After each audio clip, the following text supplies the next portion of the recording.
ಕ್ರಿಸ್ತನಲ್ಲಿ ನಾವು ಪರಿಪೂರ್ಣರಾಗಿದ್ದೇವೆ. ಕ್ರಿಸ್ತನು ನಮ್ಮನ್ನು ಸೇರಿಸಿಕೊಂಡಿದ್ದಾನೆ. ಕ್ರಿಸ್ತನು ನಮ್ಮನ್ನು ಆರಿಸಿ ತೆಗೆದುಕೊಂಡನು. ಕ್ರಿಸ್ತನಲ್ಲಿ ನಾವು ನೂತನ ಸೃಷ್ಟಿಯಾಗಿದ್ದೇವೆ. ಕ್ರಿಸ್ತನಲ್ಲಿ ನಾವು ಜೀವಿಸುತ್ತಿದ್ದೇವೆ. ಕ್ರಿಸ್ತನಲ್ಲಿ ನಮಗೆ ಈಗ ಅಪರಾಧ ನಿರ್ಣಯ ಇಲ್ಲವೇ ಇಲ್ಲ. ಕ್ರಿಸ್ತನಲ್ಲಿ ನಾವು ಪಾಪ ಮರಣಗಳಿಗೆ ಕಾರಣವಾದ ನಿಯಮದಿಂದ ಬಿಡುಗಡೆ ಹೊಂದಿದ್ದೇವೆ. ಕ್ರಿಸ್ತನಲ್ಲಿ ನಮಗೆ ಪರಲೋಕ ಸಕಲ ಆತ್ಮೀಯ ವರಗಳು ಕೊಡಲ್ಪಟ್ಟಿದೆ. ನಾವು ಪರಿಶುದ್ಧರೂ ದೋಷವಿಲ್ಲದವರು ಆಗಿರಬೇಕೆಂದು ನಮ್ಮನ್ನು ಜಗದುತ್ಪತ್ತಿಗೆ ಮೊದಲೇ ಕ್ರಿಸ್ತನಲ್ಲಿ ಆರಿಸಿಕೊಂಡನು. ದೇವರು ತನ್ನ ಕೃಪೆಯನ್ನು ಪ್ರಖ್ಯಾತಿಗೆ ತರಬೇಕೆಂದು ನಮ್ಮನ್ನು ಕ್ರಿಸ್ತನಲ್ಲಿ ತನ್ನ ಪುತ್ರರನ್ನಾಗಿ ಮಕ್ಕಳನ್ನಾಗಿ ಸ್ವೀಕರಿಸಿದ್ದಾನೆ. ಕ್ರಿಸ್ತನ ರಕ್ತದ ಮೂಲಕ ನಮ್ಮ ಅಪರಾಧಗಳು ಪರಿಹಾರವಾಗಿ ನಮಗೆ ಬಿಡುಗಡೆಯಾಯಿತು. ಕ್ರಿಸ್ತನಲ್ಲಿ ಭೂಪರಲೋಕದಲ್ಲಿರುವ ಸಮಸ್ತವೂ ಒಂದಾಗಿಸಿದ್ದಾನೆ. ಕ್ರಿಸ್ತನಲ್ಲಿ ನಾವು ದೇವರ ಸ್ವಕೀಯ ಪ್ರಜೆಯಾಗಿದ್ದೇವೆ. ಕ್ರಿಸ್ತನಲ್ಲಿ ನಂಬಿಕೆ ಇಟ್ಟವರಾದ ನಾವು ವಾಗ್ದಾನ ಮಾಡಲ್ಪಟ್ಟ ಪವಿತ್ರಾತ್ಮನೆಂಬ ಮುದ್ರೆಯನ್ನು ಹೊಂದಿದ್ದೇವೆ. ದೇವರು ಕ್ರಿಸ್ತನಲ್ಲಿ ನಮ್ಮನ್ನು ಸಂಪಾದಿಸಿಕೊಂಡಿದ್ದಾನೆ. ಅಪರಾಧಗಳು ಮತ್ತು ಪಾಪಗಳ ದೆಸೆಯಿಂದ ಸತ್ತವರಾಗಿದ್ದ ನಮ್ಮನ್ನು ಕ್ರಿಸ್ತನೊಂದಿಗೆ ಬದುಕಿಸಿದನು.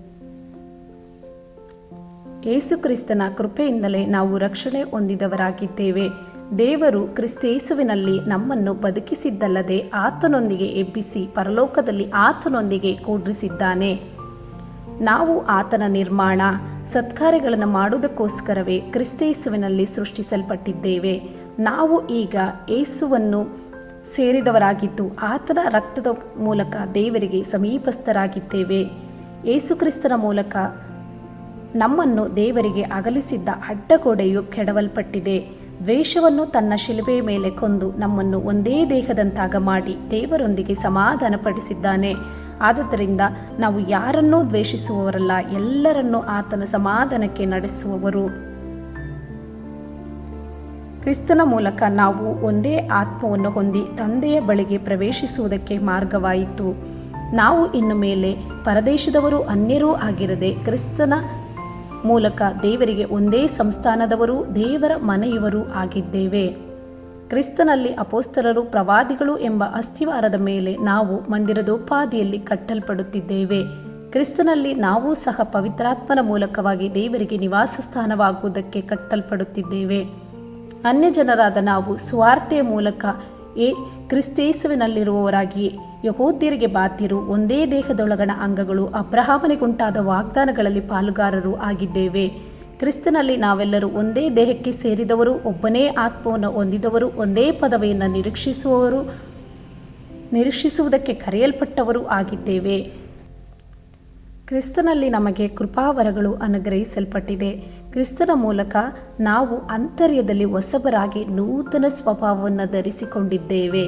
ಕ್ರಿಸ್ತನಲ್ಲಿ ನಾವು ಸುಳ್ಳಾಡುವುದನ್ನು ಬಿಟ್ಟು ಸತ್ಯವನ್ನೇ ಹಾಡುತ್ತೇವೆ. ಸೈತಾನನಿಗೆ ನಾವು ಅವಕಾಶ ಕೊಡುವುದಿಲ್ಲ.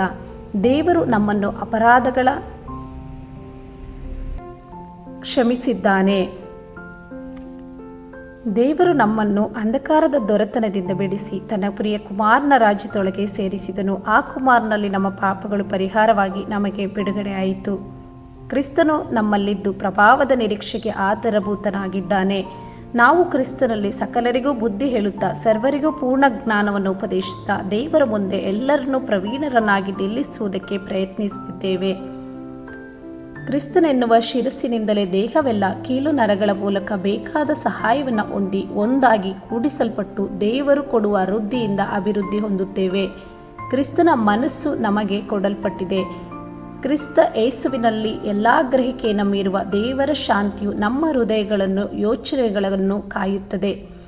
ನಮ್ಮನ್ನು ಬಲಪಡಿಸುವ ಕ್ರಿಸ್ತನಲ್ಲಿದ್ದುಕೊಂಡು ಎಲ್ಲವನ್ನು ಮಾಡಲು ಶಕ್ತರು. ನಮ್ಮ ದೇವರು ಕ್ರಿಸ್ತೇಸುವಿನ ಮೂಲಕ ತನ್ನ ಪ್ರಭಾವದ ಐಶ್ವರ್ಯಕ್ಕೆ ತಕ್ಕ ಹಾಗೆ ನಮ್ಮ ಪ್ರತಿಯೊಂದು ಕೊರತೆಗಳನ್ನು ನೀಗಿಸಿದ್ದಾನೆ. ಯೇಸು ಕ್ರಿಸ್ತನ ಮುಂದೆ ನಮ್ಮ ಮೇಲೆ ಬರುವುದಕ್ಕಾಗಿರುವ ದೈವಕೋಪದಿಂದ ತಪ್ಪಿಸಿದನು. ಲೋಕದಲ್ಲಿರುವವನಿಗಿಂತ ನಮ್ಮಲ್ಲಿರುವ ಆತನು ಹೆಚ್ಚಿನವನಾಗಿರುವುದರಿಂದ ನಾವು ಈ ಸುಳ್ಳು ಪ್ರವಾದಿಗಳನ್ನು ಜಯಿಸಿದ್ದೇವೆ. ಕ್ರಿಸ್ತನಲ್ಲಿ ದೇವರು ತನ್ನ ವಿಷಯವಾಗಿ ತಿಳುವಳಿಕೆಯನ್ನು ಕೊಟ್ಟು ಇದುವರೆಗೆ ಗುಪ್ತವಾಗಿದ್ದ ಸತ್ಯಾರ್ಥಗಳನ್ನು ತಿಳಿದುಕೊಳ್ಳುವ ಜ್ಞಾನವುಳ್ಳ ಆತ್ಮನನ್ನು ನಮಗೆ ದಯಪಾಲಿಸಿದ್ದಾನೆ.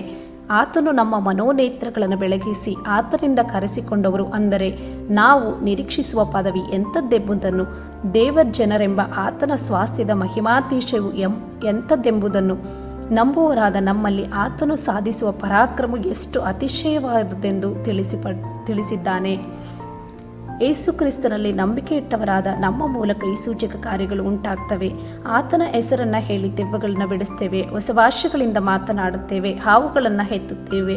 ವಿಷ ಪದಾರ್ಥ ಕುಡಿದು ನಮಗೇನೂ ಆಗುವುದಿಲ್ಲ. ನಾವು ರೋಗಿಗಳ ಮೇಲೆ ಕೈ ಇಟ್ಟರೆ ಅವರಿಗೆ ಗುಣವಾಗ್ತದೆ.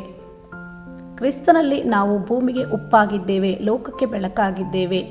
ಕ್ರಿಸ್ತನಲ್ಲಿ ನಾವು ಪರಲೋಕ ರಾಜ್ಯದವರು, ಸಮಾಧಾನ ಹೊಂದಿದವರು, ಶಾಂತಾತ್ಮರು, ಭೂಮಿಗೆ ಬಾಧ್ಯರು, ನೀತಿಗೆ ಹಸಿದು ಬಾಯಾರಿದವರು, ತೃಪ್ತರಾದವರು, ಕರುಣೆಯುಳ್ಳವರು, ನಿರ್ಮಲ ಚಿತ್ತರು, ದೇವರನ್ನು ನೋಡುವವರು, ದೇವರ ಮಕ್ಕಳು, ಹಿಂಸೆಯನ್ನು ತಾಳಿಕೊಳ್ಳುವವರು ಆಗಿದ್ದೇವೆ. ಕ್ರಿಸ್ತನಲ್ಲಿ ನಾವು ನಮ್ಮ ವೈರಿಗಳನ್ನು ಪ್ರೀತಿಸುವವರು, ನಮ್ಮನ್ನು ಹಿಂಸಿಸುವವರಿಗೋಸ್ಕರ ಪ್ರಾರ್ಥಿಸುವವರಾಗಿದ್ದೇವೆ. ಕ್ರಿಸ್ತನಲ್ಲಿ ನಾವು ಮೊದಲು ದೇವರ ರಾಜ್ಯಕ್ಕಾಗಿ, ನೀತಿಗಾಗಿ ತವಕ ಪಡುವವರಾಗಿದ್ದೇವೆ ಮತ್ತು ಅದರ ಮೂಲಕ ಬರುವ ಎಲ್ಲ ಆಶೀರ್ವಾದಗಳನ್ನು ಅನುಭವಿಸ್ತೇವೆ. ಕ್ರಿಸ್ತನಲ್ಲಿ ನಾವು ಹಾವುಗಳನ್ನು, ಚೆಳ್ಳುಗಳನ್ನು, ವೈರಿಯ ಸಮಸ್ತ ಬಲವನ್ನು ತುಳಿಯುವುದಕ್ಕೆ ಅಧಿಕಾರ ಹೊಂದಿದ್ದೇವೆ. ಯಾವುದು ನಮಗೆ ಕೇಡು ಮಾಡುವುದೇ ಇಲ್ಲ.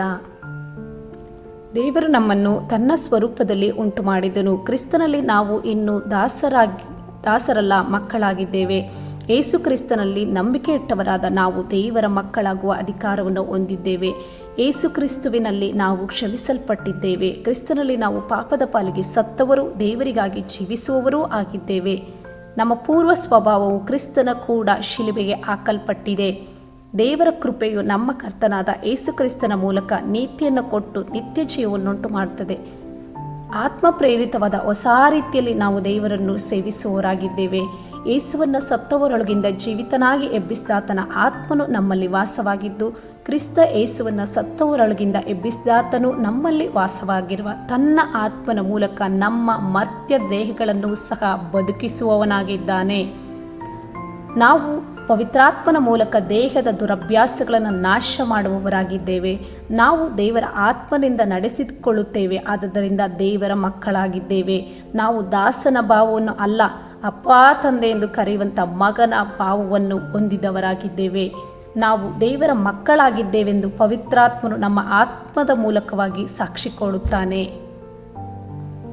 ನಾವು ಈಗ ದೇವರ ಮಕ್ಕಳಾಗಿದ್ದೇವೆ ಮತ್ತು ಬಾಧ್ಯರಾಗಿದ್ದೇವೆ. ದೇವರೊಂದಿಗೆ ಬಾಧ್ಯರು, ಕ್ರಿಸ್ತನೊಂದಿಗೆ ಬಾಧ್ಯರು ಆಗಿದ್ದೇವೆ. ಆತನ ಬಾಧೆಗಳಲ್ಲಿ ಪಾಲುಗಾರರಾದ ನಾವು ಆತನ ಮಹಿಮೆಯಲ್ಲೂ ಸಹ ಪಾಲುಗಾರರಾಗಿದ್ದೇವೆ. ಕ್ರಿಸ್ತನು ನಮಗೋಸ್ಕರ ದೇವರ ಬಳಿಯಲ್ಲಿ ಬೇಡುವವನು, ಪ್ರಾರ್ಥಿಸುವವನು ಆಗಿದ್ದಾನೆ. ದೇವಪುತ್ರರ ಮಹಿಮೆಯು ಯಾವಾಗ ಪ್ರತ್ಯಕ್ಷವಾಗುತ್ತದೆಂದು ಜಗತ್ತು ಲವಲವಿಕೆಯಿಂದ ಎದುರು ನೋಡುತ್ತದೆ. ನಾವೇ ದೇವರ ಪುತ್ರರಾಗಿದ್ದೇವೆ. ದೇವರು ನಮ್ಮ ಕಡೆ ಇದ್ದರೆ ನಮ್ಮನ್ನು ಎದುರಿಸುವವರು ಯಾರು? ದೇವರು ಆದುಕೊಂಡವರ ಮೇಲೆ ಯಾರು ತಪ್ಪು ಹೊರಿಸಾರು?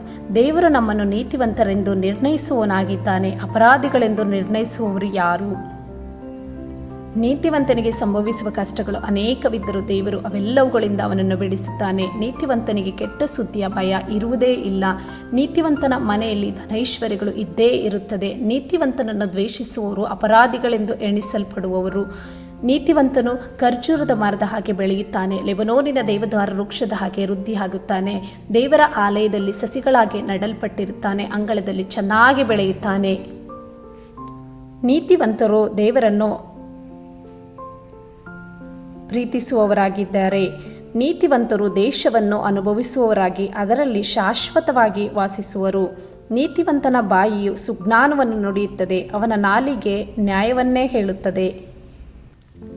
ಕ್ರಿಸ್ತನ ಮೂಲಕ ನಾವು ಎಲ್ಲ ವಿಷಯಗಳಲ್ಲಿ ಪೂರ್ಣ ಜಯಶಾಲಿಗಳಾಗಿದ್ದೇವೆ. ಕ್ರಿಸ್ತನಲ್ಲಿ ನಾವು ಬಹು ತಾಳ್ಮೆಯುಳ್ಳವರು, ದಯೆ ತೋರಿಸುವವರು, ಹೊಟ್ಟೆ ಕಿಚ್ಚುಪಡುವುದಿಲ್ಲ, ಹೊಗಳಿಕೊಳ್ಳುವುದಿಲ್ಲ, ಉಬ್ಬಿಕೊಳ್ಳುವುದಿಲ್ಲ, ಮರ್ಯಾದೆಗೆಟ್ಟು ನಡೆಯುವುದಿಲ್ಲ, ಸ್ವಪ್ರಯೋಜನವನ್ನು ಚಿಂತಿಸುವುದಿಲ್ಲ, ಸಿಟ್ಟುಗೊಳ್ಳುವುದಿಲ್ಲ, ಅಪಕಾರವನ್ನು ಮನಸ್ಸಿನಲ್ಲಿ ಇಟ್ಟುಕೊಳ್ಳುವುದಿಲ್ಲ, ಅನ್ಯಾಯವನ್ನು ನೋಡಿ ಸಂತೋಷಪಡದೆ ಸತ್ಯಕ್ಕೆ ಜಯವಾಗುವಲ್ಲಿ ಸಂತೋಷಪಡುತ್ತೇವೆ.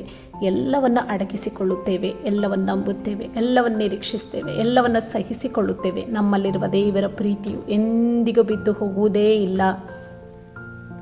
ಕ್ರಿಸ್ತನ ಆತ್ಮನ ಮೂಲಕ ನಮ್ಮಲ್ಲಿ ಪ್ರೀತಿ ಇದೆ, ಸಂತೋಷವಿದೆ, ಸಮಾಧಾನ ಇದೆ, ದೀರ್ಘಶಾಂತಿ ಇದೆ, ದಯೆ ತೋರಿಸುವವರಾಗಿದ್ದೇವೆ. ಉಪಕಾರ ಮಾಡುವವರು, ನಂಬಿಕೆಯಲ್ಲಿರುವವರು, ಸಾಧುತ್ವ ಮತ್ತು ಕ್ಷಮೆತಮೆ ನಮ್ಮಲ್ಲಿ ಇದೆ. ಕ್ರಿಸ್ತನಲ್ಲಿ ನಾವು ನಮ್ಮ ನೆರೆಯವರನ್ನು ಪ್ರೀತಿಸುವವರಾಗಿದ್ದೇವೆ. ಕ್ರಿಸ್ತನ ಆತ್ಮನ ಮೂಲಕ ಜ್ಞಾನವಾಕ್ಯವೂ ವಿದ್ಯಾವಾಕ್ಯವೂ, ಆತ್ಮನ ಮೂಲಕ ನಂಬಿಕೆಯೂ, ನಾನಾ ರೋಗಗಳನ್ನು ವಾಸಿ ಮಾಡುವ ವರವು, ಮಹತ್ತುಗಳನ್ನು ಮಾಡುವ ವರವು, ಪ್ರವಾದನ ವರವು, ಸತ್ಯಾಸತ್ಯಗಳನ್ನು ವಿವೇಚಿಸುವ ವರವು, ವಿವಿಧ ವಾಣಿಗಳನ್ನಾಡುವ ವರವು, ವಾಣಿಗಳ ಅರ್ಥವನ್ನು ಹೇಳುವ ವರವು ನಮಗೆ ಕೊಡಲ್ಪಟ್ಟಿದೆ. ದೇವರು ತನ್ನನ್ನು ಪ್ರೀತಿಸುವವರಿಗಾಗಿ ಸಿದ್ಧ ಮಾಡಿರುವಂಥದ್ದು ಎಲ್ಲವನ್ನು ಕಣ್ಣು ಕಾಣಲಿಲ್ಲ, ಕಿವಿ ಕೇಳಲಿಲ್ಲ, ಅದರ ಭಾವನೆಯು ಮನಸ್ಸಿನಲ್ಲಿ ಹುಟ್ಟಲಿಲ್ಲ. ಆದರೆ ನಮಗಾದರೂ ದೇವರು ತನ್ನ ಆತ್ಮನ ಮೂಲಕ ಎಲ್ಲವನ್ನ ಪ್ರಕಟಿಸಿದನು. ನಾವು ಪ್ರಾಪಂಚಿಕ ಆತ್ಮವನ್ನು ಹೊಂದದೆ ದೇವರು ನಮಗೆ ದಯಪಾಲಿಸುವ ಕೃಪಾವರಗಳನ್ನು ತಿಳಿದುಕೊಳ್ಳುವಂತೆ ದೇವರಿಂದ ಬಂದ ಆತ್ಮವನ್ನೇ ಹೊಂದಿದ್ದೇವೆ. ನಮ್ಮ ಆತ್ಮ ಸಂಬಂಧವಾದವುಗಳನ್ನು ಆತ್ಮನಿಗೆ ಯುಕ್ತವಾಗಿ ರೀತಿಯಲ್ಲಿ ವಿವರಿಸ್ತೇವೆ. ನಮಗೆ ಕ್ರಿಸ್ತನ ಮನಸ್ಸು ಕೊಡಲ್ಪಟ್ಟಿದೆ ಮತ್ತು ನಾವು ಕ್ರಿಸ್ತನ ಆತ್ಮನಿಂದ ನಡೆಸಿಕೊಳ್ಳುತ್ತೇವಾದ್ದರಿಂದ ಎಲ್ಲವನ್ನು ವಿಚಾರಿಸಿ ತಿಳಿದುಕೊಳ್ಳುತ್ತೇವೆ. ಕ್ರಿಸ್ತರಲ್ಲಿ ನಾವು ದೇವರ ಜೊತೆ ಕೆಲಸದವರು, ದೇವರ ಹೊಲವೂ ದೇವರ ಕಟ್ಟಡವೂ ಆಗಿದ್ದೇವೆ. ಕ್ರಿಸ್ತನಲ್ಲಿ ನಾವು ಬುದ್ಧಿವಂತರಾಗಿದ್ದೇವೆ, ಬಲಿಷ್ಠರಾಗಿದ್ದೇವೆ, ಮಾನಶಾಲಿಗಳಾಗಿದ್ದೇವೆ, ತೃಪ್ತರಾಗಿದ್ದೇವೆ, ಐಶ್ವರ್ಯವಂತರಾಗಿದ್ದೇವೆ, ಅರಸರಾಗಿದ್ದೇವೆ. ಬಾಯಿಫಲವಾಗಿ ನಾವು ಹೊಟ್ಟೆ ತುಂಬ ಊಟ ಮಾಡುವವರಾಗಿದ್ದೇವೆ. ದೇವರಿಂದ ದೊರಕಿ ನಮ್ಮೊಳಗೆ ನೆಲೆಗೊಂಡಿರುವ ಪವಿತ್ರಾತ್ಮನಿಗೆ ನಮ್ಮ ದೇಹವು ಗರ್ಭಗುಡಿಯಾಗಿದೆ. ಇನ್ನು ನಾವು ನಮ್ಮ ಸ್ವಂತ ಸ್ವತ್ತಲ್ಲ, ಕ್ರಯಕ್ಕೆ ಕೊಳ್ಳಲ್ಪಟ್ಟವರಾಗಿದ್ದೇವೆ. ನಮ್ಮ ದೇಹದಲ್ಲಿ ದೇವರ ಪ್ರಭಾವವನ್ನು ಪ್ರಕಾಶಪಡಿಸುತ್ತೇವೆ. ಕ್ರಿಸ್ತನಲ್ಲಿ ನಾವು ದೇವರಾದುಕೊಂಡ ಜನಾಂಗವು, ರಾಜವಂಶಸ್ಥರಾದ ಯಾಜಕರು, ಮೀಸಲಾದ ಪ್ರಜೆಯು, ದೇವರ ಸ್ವಕೀಯ ಪ್ರಜೆಯೂ ಆಗಿದ್ದೇವೆ. ಕ್ರಿಸ್ತನಲ್ಲಿ ನಾವಾದರೂ ಕತ್ತಲೆ ಒಳಗಿಂದ ಕರೆದು ತನ್ನ ಆಶ್ಚರ್ಯಕರವಾದ ಬೆಳಕಿನಲ್ಲಿ ಸೇರಿಸಿದಾತನ ಗುಣಾತಿಶಯಗಳನ್ನು ಪ್ರಚುರ ಮಾಡುವವರಾಗಿದ್ದೇವೆ. ನಮ್ಮ ಬೇನೆಗಳನ್ನು ತಾನೇ ತೆಗೆದುಕೊಂಡು ನಮ್ಮ ರೋಗಗಳನ್ನು ಹೊತ್ತುಕೊಂಡನು. ಆತನ ಬಾಸುಂಡೆಗಳಿಂದ ನಮಗೆ ಗುಣವಾಗಿದೆ. ಯೇಸು ಕ್ರಿಸ್ತನ ಕೃಪೆಯು ನಮಗೆ ಸಾಕು. ನಮ್ಮ ಬಲಹೀನತೆಯಲ್ಲಿಯೇ ಆತನ ಬಲವು ಪರಿಪೂರ್ಣವಾಗಿದೆ ಮತ್ತು ನಾವು ಯಾವಾಗ ನಿರ್ಬಲವಾಗಿದ್ದೇವೋ ಆವಾಗಲೇ ಬಹುಬಲವುಳ್ಳವರಾಗಿದ್ದೇವೆ. ನಾವು ಪಾಪದ ಪಾಲಿಗೆ ಸತ್ತು ನೀತಿವಂತರಾಗಿ ಜೀವಿಸುವಂತೆ ಆತನು ನಮ್ಮ ಪಾಪಗಳನ್ನು ತಾನೇ ತನ್ನ ದೇಹದಲ್ಲಿ ಹೊತ್ತುಕೊಂಡು ಮರಣದ ಕಂಬವನ್ನು ಹೇರಿದನು. ಆತನ ಬಾಸುಂಡೆಗಳಿಂದ ನಮಗೆ ಗುಣವಾಗಿದೆ. ಕ್ರಿಸ್ತನ ಮೂಲಕ ನಾವು ದೇವರ ಬಲದಿಂದ ಬದುಕುವವರಾಗಿದ್ದೇವೆ. ತೇಜೋಮಯವಾದ ಆತ್ಮನಾಗಿರುವ ದೇವರಾತ್ಮನು ನಮ್ಮಲ್ಲಿ ನೆಲೆಗೊಂಡಿದ್ದಾನಾದ್ದರಿಂದ ಕ್ರಿಸ್ತನ ಹೆಸರಿನ ನಿಮಿತ್ತ ಬರುವ ಎಲ್ಲ ನಿಂದೆಗಳನ್ನು ನಾವು ಸಹಿಸಿಕೊಳ್ಳುವವರಾಗಿದ್ದೇವೆ. ಕ್ರಿಸ್ತನಲ್ಲಿ ನಾವು ನಮ್ಮ ದೇಹಗಳನ್ನು ದೇವರಿಗೆ ಮೀಸಲಾಗಿಯೂ ಮೆಚ್ಚಿಗಾಗಿಯೂ ಇರುವ ಸಜೀವ ಯಜ್ಞವಾಗಿ ಅರ್ಪಿಸುತ್ತಿದ್ದೇವೆ. ಆದುದರಿಂದ ನಾವು ಇಹಲೋಕದ ನಡವಳಿಕೆಯನ್ನು ಅನುಸರಿಸದೆ ನೂತನ ಸ್ವಭಾವವನ್ನು ಹೊಂದಿಕೊಂಡು ಪರಲೋಕ ಭಾವದವರಾಗಿದ್ದೇವೆ. ಕ್ರಿಸ್ತನ ಮೂಲಕ ನಮ್ಮ ಪ್ರೀತಿಯು ನಿಷ್ಕಪಟವಾಗಿದೆ. ನಾವು ಕೆಟ್ಟತನಕ್ಕೆ ಹೇಸಿಕೊಂಡು ಒಳ್ಳೆಯದನ್ನು ಬಿಗಿಯಾಗಿ ಹಿಡಿದುಕೊಳ್ಳುತ್ತೇವೆ. ಕ್ರೈಸ್ತ ಸಹೋದರ ಸಹೋದರಿಯರನ್ನು ಅಣ್ಣ ತಮ್ಮ ಅಕ್ಕ ತಂಗಿ ಎಂದು ಒಬ್ಬರನ್ನೊಬ್ಬರು ಪ್ರೀತಿಸುತ್ತೇವೆ. ಮಾನ ಮರ್ಯಾದೆ ತೋರಿಸುವುದರಲ್ಲಿ ಒಬ್ಬರಿಗಿಂತ ಒಬ್ಬರು ಮುಂದಾಗುತ್ತೇವೆ. ಜಾಗ್ರತೆ ಬೇಕಾದಲ್ಲಿ ಆಲಸ್ಯವಾಗಿರದೆ ಆಸಕ್ತ ಚಿತ್ತರಾಗಿದ್ದು ಕರ್ತನ ಸೇವೆ ಮಾಡುವವರಾಗಿದ್ದೇವೆ. ನಾವು ನಿರೀಕ್ಷೆ ಇಟ್ಟಿರುವ ಮಹಾಪದವಿಯನ್ನು ನೆನೆಸಿ ಉಲ್ಲಾಸವಾಗಿದ್ದೇವೆ. ಉಪದ್ರವದಲ್ಲಿ ಸೈರಣೆ ಉಳ್ಳವರಾಗಿದ್ದೇವೆ. ಬೇಸರಗೊಳ್ಳದೆ ಪ್ರಾರ್ಥನೆ ಮಾಡುತ್ತೇವೆ. ದೇವಜನರಿಗೆ ಕೊರತೆ ಬಂದಾಗ ಸಹಾಯ ಮಾಡುವವರಾಗಿದ್ದೇವೆ. ಅತಿಥಿ ಸತ್ಕಾರವನ್ನು ಮಾಡುತ್ತೇವೆ. ನಮ್ಮನ್ನು ಹಿಂಸಿಸುವವರಿಗೋಸ್ಕರ ಆಶೀರ್ವದಿಸ್ತೇವೆ. ಶಪಿಸದೆ ಆಶೀರ್ವದಿಸ್ತೇವೆ. ಸಂತೋಷ ಪಡುವವರ ಸಂಕಟ ಸಂತೋಷ ಪಡುತ್ತೇವೆ. ಅಳುವವರ ಸಂಗಡ ಅಳುತ್ತೇವೆ. ನಮ್ಮೊಳಗೆ ಏಕ ಮನಸ್ಸುಳ್ಳವರಾಗಿದ್ದೇವೆ. ದೊಡ್ಡಸ್ತಿಕೆ ಮೇಲೆ ಮನಸ್ಸಿಡದೆ ದೀನರ ಸಂಗಡ ಬಳಕೆಯಾಗಿದ್ದೇವೆ. ನಮ್ಮನ್ನು ನಾವೇ ಬುದ್ಧಿವಂತರೆಂದೆಣಿಸುವುದಿಲ್ಲ.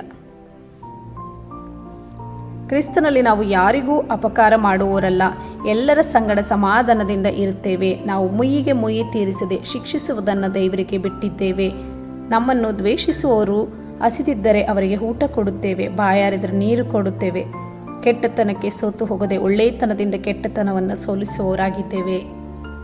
ನಮ್ಮ ಸಂಭಾಷಣೆ ಯಾವಾಗಲೂ ಹಿಂಪಾಗಿಯೂ ರಸವತ್ತಾಗಿಯೂ ಇರುತ್ತದೆ. ಕ್ರಿಸ್ತನಲ್ಲಿ ನಾವು ಸಾರುವ ಸುವಾರ್ತೆಯು ಬರೀ ಮಾತಾಗಿ ಬಾರದೆ ಶಕ್ತಿಯೊಡನೆಯೂ ಪವಿತ್ರಾತ್ಮರೊಡನೆಯೂ ಬಹು ನಿಶ್ಚಯದೊಡನೆಯೂ ಬಂತೆಂಬುದನ್ನು ಬಲ್ಲೆವು. ದೇವರು ನಮ್ಮನ್ನು ಪವಿತ್ರಾತ್ಮನಿಂದಲೂ ಬಲದಿಂದಲೂ ಅಭಿಷೇಕಿಸ್ತಾನೆ ಮತ್ತು ಆತನು ನಮ್ಮ ಸಂಗಡ ಇರುವುದರಿಂದ ನಾವು ಉಪಕಾರಗಳನ್ನು ಮಾಡುತ್ತೇವೆ. ಸೈತಾನನಿಂದ ಬಂಧಿಸಲ್ಪಟ್ಟಿರುವವರೆಲ್ಲರನ್ನ ಗುಣಪಡಿಸ್ತೇವೆ. ನಾವು ಲೋಕದ ಕಡೆಯವರೆಗೆ ರಕ್ಷಕರಾಗಿರುವಂತೆ ನಮ್ಮನ್ನು ಅನ್ಯ ಜನಗಳಿಗೆ ಬೆಳಕನ್ನಾಗಿ ಆತನು ನೇಮಿಸಿದ್ದಾನೆ. ಯೇಸು ಕ್ರಿಸ್ತನು ದೇವರಾದ ಯೆಹೋವನ ಮಾತನ್ನು ಶ್ರದ್ಧೆಯಿಂದ ಕೇಳಿ ಆತನ ಆಜ್ಞೆಗಳನ್ನೆಲ್ಲ ಅನುಸರಿಸಿ ನಡೆದಿದ್ದರಿಂದ ದೇವರು ನಮ್ಮನ್ನು ಭೂಮಿಯ ಮೇಲಿರುವ ಎಲ್ಲ ಜನಗಳಿಗಿಂತ ಉನ್ನತ ಸ್ಥಿತಿಗೆ ತರುವನು. ಯೇಸು ಕ್ರಿಸ್ತನು ತಂದೆಯಾದ ದೇವರ ಮಾತಿಗೆ ಕಿವಿಗೊಟ್ಟು ನಡೆದಿದ್ದರಿಂದ ಈ ಎಲ್ಲ ಶುಭಗಳು ನಮಗೆ ಪ್ರಾಪ್ತವಾಗಿದೆ. ನಮಗೆ ಊರಲ್ಲಿಯೂ ಅಡವಿಯಲ್ಲಿಯೂ ಶುಭ ಉಂಟಾಗುವುದು. ನಮ್ಮ ಸಂತಾನ, ವ್ಯವಸಾಯಗಳು, ದನ ಕುರಿ ಮುಂತಾದ ಪಶುಗಳಿಗೂ ಶುಭ ಉಂಟಾಗುವುದು. ನಮ್ಮ ಪುಟ್ಟಿಗಳಿಗೂ ಕೊಣವಿಗಳಿಗೂ ಶುಭ ಉಂಟಾಗುವುದು. ನಾವು ಕೆಲಸಕ್ಕೆ ಹೋಗುವಾಗಲೂ ಬರುವಾಗಲೂ ಶುಭ ಉಂಟಾಗುವುದು. ನಮ್ಮ ಮೇಲೆ ಬರುವ ಶತ್ರುಗಳು ನಮ್ಮಿಂದ ಸೋತು ಹೋಗುವಂತೆ ದೇವರು ಮಾಡುವನು. ಅವರು ಒಂದೇ ದಾರಿಯಿಂದ ನಮ್ಮ ಮೇಲೆ ಬಂದರೂ 7 ದಾರಿಯಿಂದ ಓಡಿ ಹೋಗುವರು. ನಮ್ಮ ಕಣಜಗಳು ಯಾವಾಗಲೂ ತುಂಬಿರುವಂತೆಯೂ ನಮ್ಮ ಪ್ರಯತ್ನಗಳೆಲ್ಲ ಸಫಲವಾಗುವಂತೆ ನಮ್ಮ ದೇವರು ನಮಗೆ ಶುಭವನ್ನು ಅನುಗ್ರಹಿಸುವನು. ಆತನು ನಮಗೆ ಕೊಟ್ಟಿರುವ ಈ ದೇಶದಲ್ಲಿ ನಮಗೆ ಶುಭವೇ ಉಂಟಾಗ್ತದೆ. ಯೇಸು ಕ್ರಿಸ್ತನು ತಂದೆಯಾದ ದೇವರ ಆಜ್ಞೆಗಳನ್ನೆಲ್ಲ ಅನುಸರಿಸಿ ಆತನು ಹೇಳಿದ ಎಲ್ಲ ಮಾರ್ಗದಲ್ಲಿ ನಡೆದಿದ್ದರಿಂದ ದೇವರು ನಮಗೆ ವಾಗ್ದಾನ ಮಾಡಿದಂತೆ ನಮ್ಮನ್ನು ತನಗೋಸ್ಕರ ಮೀಸಲಾದ ಜನರನ್ನಾಗಿ ಸ್ಥಾಪಿಸಿದ್ದಾನೆ. ಆದ್ದರಿಂದ ಭೂಮಿಯಲ್ಲಿರುವ ಎಲ್ಲ ಜನಗಳಿಗೂ ನಮ್ಮನ್ನು ಯೆಹೋವನ ಜನರೆಂದು ತಿಳಿದುಕೊಂಡು ನಮಗೆ ಭಯಪಡುತ್ತಾರೆ. ದೇವರು ನಮ್ಮ ಪಿತೃಗಳಿಗೆ ಪ್ರಮಾಣ ಮಾಡಿದ ಮೇರೆಗೆ ನಮಗೆ ಕೊಡುವ ದೇಶದಲ್ಲಿ ಆತನು ನಮಗೆ ಸಂತಾನ, ಪಶು, ವ್ಯವಸಾಯಗಳ ಸಮೃದ್ಧಿಯನ್ನುಂಟು ಮಾಡುವನು. ಆಕಾಶದಲ್ಲಿರುವ ತನ್ನ ಜಲನಿಧಿಯನ್ನು ತೆರೆದು ನಮ್ಮ ದೇಶದ ಮೇಲೆ ಬೆಳೆಗೆ ಬೇಕಾದ ಹಾಗೆ ಮಳೆಯನ್ನು ಸುರಿಸಿ ನಮ್ಮ ಎಲ್ಲ ವ್ಯವಸಾಯವನ್ನು ಸಫಲಪಡಿಸುವನು. ನಾವು ಅನೇಕ ಜನಗಳಿಗೆ, ಜನಾಂಗಗಳಿಗೆ, ದೇಶಗಳಿಗೆ ಸಾಲ ಕೊಡುತ್ತೇವೆ ಹೊರತು ಸಾಲ ತೆಗೆದುಕೊಳ್ಳುವುದಿಲ್ಲ. ಯೇಸು ಕ್ರಿಸ್ತನು ತಂದೆಯಾದ ದೇವರ ಆಜ್ಞೆಯನ್ನೆಲ್ಲವನ್ನು ಲಕ್ಷ್ಯವಿಟ್ಟು ಅನುಸರಿಸಿದ್ರಿಂದ ನಮ್ಮನ್ನು ಇತರರಿಗೆ ಅಧೀನ ಮಾಡದೆ ಎಲ್ಲರಿಗೂ ಶಿರಸ್ಸನ್ನಾಗಿ ಮಾಡಿದ್ದಾನೆ. ನಾವು ಎಲ್ಲರಿಗಿಂತ ಮೇಲಣದವರೇ ಹೊರತು ಕೆಳಗಣರಾಗುವುದೇ ಇಲ್ಲ. Thank you Lord. ಕ್ರಿಸ್ತನಲ್ಲಿ ನಾವು ರೋಗಗಳನ್ನು ಸ್ವಸ್ಥ ಮಾಡುವವರು, ಸತ್ತವರನ್ನು ಬದುಕಿಸುವವರು, ಕುಷ್ಠ ಹತ್ತಿದವರನ್ನು ಶುದ್ಧ ಮಾಡುವವರು, ದೆವ್ವಗಳನ್ನು ಬಿಡಿಸುವವರು ಆಗಿದ್ದೇವೆ.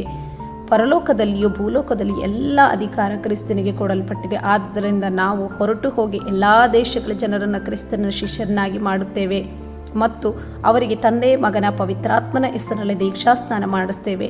ದೇವರು ನಮಗೆ ಆಜ್ಞಾಪಿಸ್ತನೆಲ್ಲ ಕಾಪಾಡಿಕೊಳ್ಳುವಂತೆ ಅವರಿಗೆ ಉಪದೇಶ ಮಾಡುತ್ತೇವೆ ಮತ್ತು ಕ್ರಿಸ್ತನು ಯುಗದ ಸಮಾಪ್ತಿಯವರೆಗೆ ಎಲ್ಲ ದಿವಸ ನಮ್ಮ ಸಂಗಡ ಇರುತ್ತಾನೆ. ಕ್ರಿಸ್ತನಲ್ಲಿ ನಾವು ನೀತಿವಂತರಾಗಿದ್ದೇವೆ, ನಂಬಿಗಸ್ತರಾಗಿದ್ದೇವೆ, ಪರಿಶುದ್ಧರಾಗಿದ್ದೇವೆ, ಯೋಗ್ಯರಾಗಿದ್ದೇವೆ, ಮಾನ್ಯರಾಗಿದ್ದೇವೆ, ಪ್ರಿಯರಾಗಿದ್ದೇವೆ.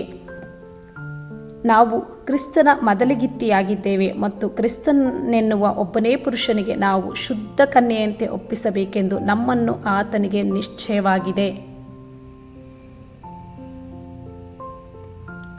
ನಾವು ಕ್ರಿಸ್ತನಲ್ಲಿರುವುದರಿಂದ ನೂತನ ಸೃಷ್ಟಿಯಾಗಿದ್ದೇವೆ. ಇಗೋ, ಪೂರ್ವಸ್ಥಿತಿಯು ಹೋಗಿ ಎಲ್ಲವೂ ನೂತನವಾಯಿತು. ಕ್ರಿಸ್ತನ ಮೂಲಕ ನಮ್ಮನ್ನು ತನಗೆ ಸಮಾಧಾನಪಡಿಸಿಕೊಂಡು ಸಮಾಧಾನ ವಿಷಯವಾದ ಸೇವೆಯನ್ನು ನಮಗೆ ಅನುಗ್ರಹಿಸಿದ್ದಾನೆ. ನಾವು ಮಾಡುವಂಥ ಸೇವೆಯು ಅದು ಸಮಾಧಾನಕರವಾದಂಥ ಸೇವೆಯಾಗಿದೆ. ನಾವು ಕ್ರಿಸ್ತನ ರಾಯಭಾರಿಗಳಾಗಿದ್ದೇವೆ. ನಾವು ಕ್ರಿಸ್ತನಲ್ಲಿ ದೇವರಿಗೆ ಸಮರ್ಪಕವಾದ ನೀತಿ ಸ್ವರೂಪಿಗಳಾಗಿದ್ದೇವೆ. ಕ್ರಿಸ್ತನು ಐಶ್ವರ್ಯವಂತನಾಗಿದ್ದು ತಾನು ಬಡತನದಲ್ಲಿ ಸೇರುವುದರಿಂದ ನಾವು ಐಶ್ವರ್ಯವಂತರಾಗಬೇಕೆಂದು ನಮಗೋಸ್ಕರ ಬಡವನಾದನು. ಆದುದರಿಂದ ನಾವು ಇನ್ನು ಬಡವರಲ್ಲ, ಐಶ್ವರ್ಯವಂತರಾಗಿದ್ದೇವೆ. ದೇವರು ಸಕಲ ವಿಧವಾದ ದಾನಗಳನ್ನು ನಮಗೆ ಧಾರಾಳವಾಗಿ ಅನುಗ್ರಹಿಸುವುದಕ್ಕೆ ಶಕ್ತನಾಗಿರುವುದರಿಂದ ನಾವು ಯಾವಾಗಲೂ ಎಲ್ಲ ವಿಷಯಗಳಲ್ಲಿ ಪರಿಪೂರ್ಣತೆ ಉಳ್ಳವರಾಗಿ ಸಕಲ ಸತ್ಕಾರ್ಯಗಳನ್ನು ಹೇರಳವಾಗಿ ಮಾಡುವವರಾಗಿದ್ದೇವೆ. Thank you Lord Jesus. Thank you Lord. Thank you Lord. ಬಿತ್ತುವವನಿಗೆ ಬೀಜವನ್ನು, ಉಣ್ಣುವವನಿಗೆ ಆಹಾರವನ್ನು ಕೊಡುವಾತನು ನಮಗೂ ಬಿತ್ತುವುದಕ್ಕೆ ಬೀಜವನ್ನು ಕೊಟ್ಟು ಹೆಚ್ಚಿಸಿ ನಮ್ಮ ಧರ್ಮ ಕಾರ್ಯಗಳಿಂದಾಗುವ ಫಲವನ್ನು ವೃದ್ಧಿಪಡಿಸುವನು. ಹೀಗೆ ನಾವು ಎಲ್ಲ ವಿಷಯಗಳಲ್ಲಿ ಐಶ್ವರ್ಯವಂತರಾಗಿದ್ದು ಉದಾರವಾಗಿ ಕೊಡುವ ಶಕ್ತರಾಗಿದ್ದೇವೆ. ಕ್ರಿಸ್ತನೊಂದಿಗೆ ಶಿಲುಬೆಗೆ ಹಾಕಿಸಿಕೊಂಡವರಾಗಿದ್ದೇವೆ. ಇನ್ನು ಜೀವಿಸುವುದು ನಾವಲ್ಲ, ಕ್ರಿಸ್ತನು ನಮ್ಮಲ್ಲಿ ಜೀವಿಸ್ತಾ ಇದ್ದಾನೆ. ಈಗ ಶರೀರದಲ್ಲಿರುವಂಥ ನಾನು ಜೀವಿಸುವುದು ಹೇಗೆಂದರೆ ದೇವಕುಮಾರನ ಮೇಲಣ ನಂಬಿಕೆಯಲ್ಲಿಯೇ. ಆತನು ನನ್ನನ್ನು ಪ್ರೀತಿಸಿ ನನಗೋಸ್ಕರ ತನ್ನನ್ನೇ ಒಪ್ಪಿಸಿಕೊಟ್ಟಿದ್ದಾನೆ. ಸ್ತೋತ್ರ ಯೇಸಪ್ಪ. ದೇವರು ವಾಗ್ದಾನ ಮಾಡಿದ ಆತ್ಮನು ನಮಗೆ ನಂಬಿಕೆ ಮೂಲಕ ದೊರಕುವಂತೆ ದೇವರು ನಮ್ಮ ನಿಮಿತ್ತವಾಗಿ ಶಾಪವಾಗಿ ಧರ್ಮಶಾಸ್ತ್ರದಲ್ಲಿ ಹೇಳಿರುವ ಎಲ್ಲ ಶಾಪದೊಳಗಿಂದ ನಮ್ಮನ್ನು ಬಿಡಿಸಿದ್ದಾನೆ. ಕರ್ತನು ನಂಬಿಗಸ್ತನು. ಆತನು ನಮ್ಮನ್ನು ದೃಢಪಡಿಸಿ ನಾವು ಕೆಡುಕನ ಕೈಗೆ ಸಿಕ್ಕದಂತೆ ಕಾಪಾಡುವನು. ನಾವು ಕತ್ತಲೆಯಲ್ಲಿರುವವರಲ್ಲ, ಬೆಳಕಿನಲ್ಲಿ ಇರುವವರು. ನಾವು ರಾತ್ರಿಯವರಲ್ಲ, ಹಗಲಿನವರಾಗಿದ್ದೇವೆ. ಅಧರ್ಮ ಸ್ವರೂಪನನ್ನ ಯೇಸು ಕರ್ತನು ತನ್ನ ಬಾಯ ಉಸಿರಿನಿಂದ ಕೊಲ್ಲುವನು, ತನ್ನ ಪ್ರತ್ಯಕ್ಷತೆ ಪ್ರಕಾಶದಿಂದ ಸಂಹರಿಸುವನು. ದೇವರು ಯೇಸು ಕ್ರಿಸ್ತನ ಮೂಲಕ ನಮ್ಮ ಕೈಯಿಂದ ಸೂಚಕ ಕಾರ್ಯಗಳನ್ನು, ಅದ್ಭುತ ಕಾರ್ಯಗಳನ್ನು, ನಾನಾ ವಿಧವಾದ ಮಹತ್ ಕಾರ್ಯಗಳನ್ನು ನಡೆಸಿ ಪವಿತ್ರಾತ್ಮ ವರಗಳನ್ನು ತನ್ನ ಚಿತ್ತಾನುಸಾರವಾಗಿ ನಮಗೆ ಅನುಗ್ರಹಿಸಿ ನಮ್ಮ ಮಾತಿಗೆ ಸಾಕ್ಷಿ ಕೊಡುತ್ತಾನೆ. ಕರ್ತನಾದ ಯೇಸುವಿನ ಮೇಲೆ ನಂಬಿಕೆ ಇಟ್ಟರಿಂದ ನಾವು ರಕ್ಷಣೆ ಹೊಂದಿದ್ದೇವೆ ಮತ್ತು ನಮ್ಮ ಮನೆಯವರೆಲ್ಲರೂ ರಕ್ಷಣೆ ಹೊಂದುವರು. ಕ್ರಿಸ್ತನಲ್ಲಿ ನಾವು ಧರ್ಮವನ್ನು ಪ್ರೀತಿಸಿ ಅಧರ್ಮವನ್ನು ದ್ವೇಷಿಸಿದ್ದರಿಂದ ನಮ್ಮ ದೇವರು ನಮ್ಮನ್ನು ನಮ್ಮ ಜೊತೆಗಾರರಿಗಿಂತ ಉನ್ನತ ಸ್ಥಾನಕ್ಕೇರಿಸಿ ಪರಮಾನಂದ ತೈಲದಿಂದ ಅಭಿಷೇಕಿಸಿದ್ದಾನೆ. ಕ್ರಿಸ್ತನು ದೇವರ ಮನೆಯ ಮೇಲೆ ಅಧಿಕಾರಿಯಾಗಿದ್ದಾನೆ. ಆದ್ದರಿಂದ ನಾವು ನಮ್ಮ ಧೈರ್ಯವನ್ನು, ನಿರೀಕ್ಷೆಯಿಂದುಂಟಾಗುವ ಉತ್ಸಾಹವನ್ನು ಕಡೇ ತನಕ ದೃಢವಾಗಿ ಹಿಡಿದುಕೊಳ್ಳುತ್ತೇವೆ. ಆದ್ದರಿಂದ ನಾವು ದೇವರ ಮನೆಯವರು. ನಮ್ಮ ಮಹಾಯಾಜಕನಾಗಿರುವ ಯೇಸು ಕ್ರಿಸ್ತನು ನಮ್ಮ ನಿರ್ಬಲಾವಸ್ಥೆಯನ್ನು ಕುರಿತು ತಿಳಿದವನಾಗಿದ್ದಾನೆ. ಆತನು ಸರ್ವ ವಿಷಯದಲ್ಲಿ ನಮ್ಮ ಹಾಗೆ ಶೋಧನೆಗೆ ಗುರಿಯಾದನು, ಆದರೆ ಪಾಪ ಮಾತ್ರ ಮಾಡಲಿಲ್ಲ. ಆದ್ದರಿಂದ ನಾವು ಕರುಣೆಯನ್ನು ಹೊಂದಿರುವಂತೆಯೂ ಆತನ ದಯೆಯಿಂದ ಸಮಯೋಚಿತವಾದ ಸಹಾಯವನ್ನು ನಮಗೆ ದೊರೆಯುವಂತೆಯೇ ಧೈರ್ಯದಿಂದ ದೇವರ ಕೃಪಾಸನದ ಮುಂದೆ ಬರುತ್ತೇವೆ. ಅಂದರೆ ಕ್ರಿಸ್ತನ ಮೂಲಕ ನಾವು ದೇವರ ಮುಂದೆ ಧೈರ್ಯವಾಗಿ ಬರುವವರಾಗಿದ್ದೇವೆ. ಪಾಪದ ದೆಸೆಯಿಂದ ಇರುವಂಥ ಎಲ್ಲ ಅಡ್ಡಗೋಡೆಯು ಮುರಿಯಲ್ಪಟ್ಟಿದೆ.